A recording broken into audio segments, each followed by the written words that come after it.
عليكم ورحمة الله وبركاته. ازيكم حبايبي؟ عاملين ايه؟ يا رب تكونوا بخير. وحشتوني جدا جدا. انا جايلكوا بقى بيوم جديد وفيديو جديد. اول حاجة كده بقى، كنت طبعا عاملة كسكسي. طبعا انا عملت الطريقة دي على القناة وقلت اتعشى بيه كده.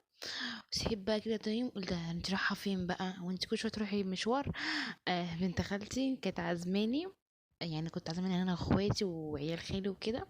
كنت عازمانة بقى على ايه؟ خمنوا كده لغاية ما نوصل. عازمين على رنجة وفسيخ. طبعا دي الاكله الجميله. بقول لكم ازيكم عاملين ايه بقى كده؟ بابا يبقى لكم مش عارفه ايه. بصوا يا جماعه، دي بنت خالتي اما ترخم معايا تقول لي انا عايزه بين قلت لها بيني هحطك في الفيديو.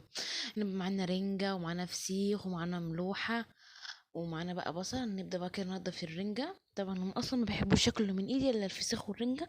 انا بحب بصراحه يا جماعه انضفهم وايه واحب انا انضفهم واعملهم واظبطهم، عشان انا مش بعرف اكل. يعني حد يكون عامل حاجة مش بقرف والله يا جماعة.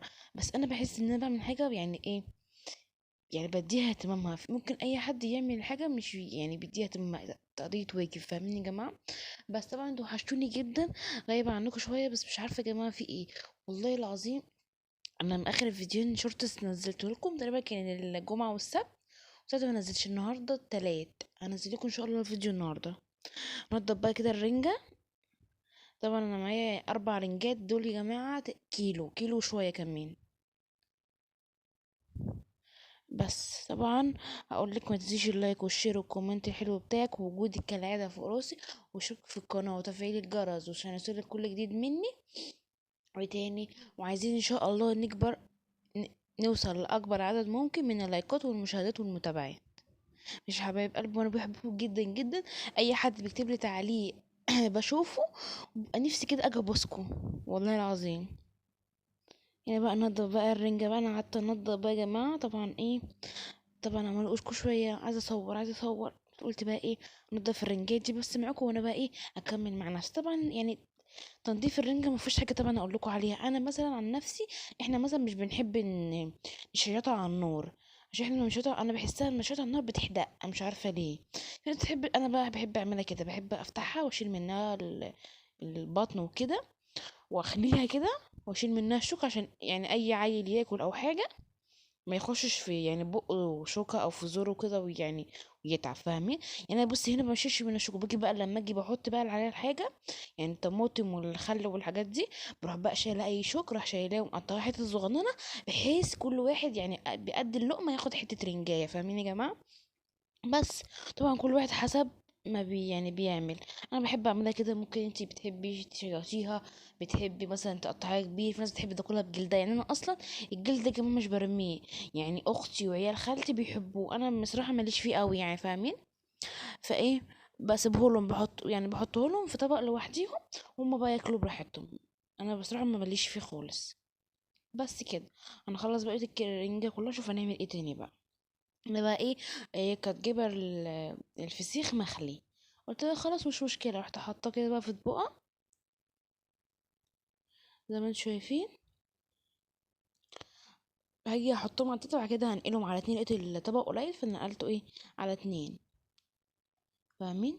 بس برضو هفضي الملوحه.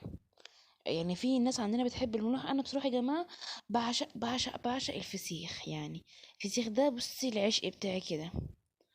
انا برضو هفضي الملوحه. بصي الملوحه دي مخليه، يعني شوفي بيقولوا عليها، اقول لكم بيقولوا عليها جزل. يعني ملوحه جزل اللي هي مخليه من الشوك والجلد وكله، مفيش الا لحم بس. زي مثلا لما بتلاقي ناس جايبين على النت الفسيخ المخلي. فاهمين؟ فانزله كده بقى بايدي.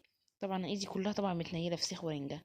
فتعودت خلاص يا جماعه. انا اتعودت. انا اي حته يا جماعه بروحها، عايزاكم تكتبوا لي في التعليقات اي بسمله لما تروح اي حته ما تخليهاش تعمل حاجه، عشان انا في اي حته بروح بعمل. انا تعبت والله. بس بقى بدوق، ياه كنت بدوق بقى بصراحه مش قادره اعمل ايه بقى. الجوع يا جماعه، اللي فيه مثلا بيقول كده عليه، بيقولوا الجوع كافر. انا كنت كده ما كنتش فطرانه. وطبعا عبال مثلا ما كلنا اتجمعنا وكده، كانت حوالي الساعة 4 أو 4:30. فاهمين؟ وأنا أصلا يعني رايحة هناك 2:30. قلت له حرام عليك يا ريتني كنت جيت بدري، كنت جيت متأخر. هنا بقى خلاص كده خلصنا الرنجة والفسيخ. خليناهم بقى ونشوف هنعمل ايه تاني. فبنت خالتي قالت لي سيبيلي واحدة مش مخلية يعني. يعني بالجلدها كده عشان هما بيحبوها. يعني بنت خالتي قالت لي بحبها كده، فعملتها لها كده زي ما هي طبعا ايه، زي ما هي عايزه.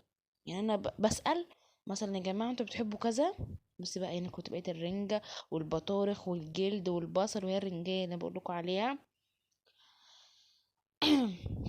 فبقى ايه بسأل، يعني عشان انا ممكن بحب حاجة محدش بيحبها، فانا بسأل عشان ايه ما اكلش حد غصب عنه. فاهمين؟ هنا بقى ايه، حطيت بقى خل. انا بحب بصراحة يا جماعة احط خل، جربي كده الخل في الرنجة والفسيخ بيدي طعم تحفة. يعني بقى قلت لها انا عايزة طماطم، قلت لها انا عايزة اسمه ده، عايزة ليمون مش عارفة ايه، وقطعت هي خيار بنت خالتي.